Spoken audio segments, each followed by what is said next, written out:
Cycle চুরির কিনারা করল বাগডোগরা থানার সাদা পোশাকের পুলিশ।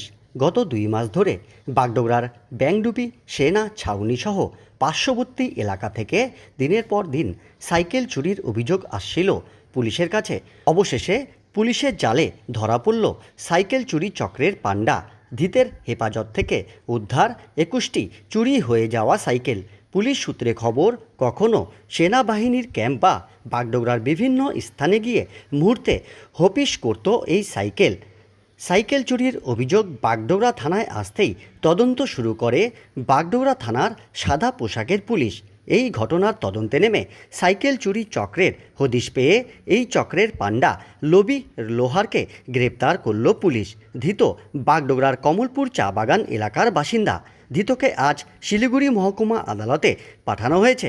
ধৃতকে রিমান্ডে নিয়ে গোটা ঘটনার তদন্ত শুরু করবে বাগডোগরা থানার পুলিশ।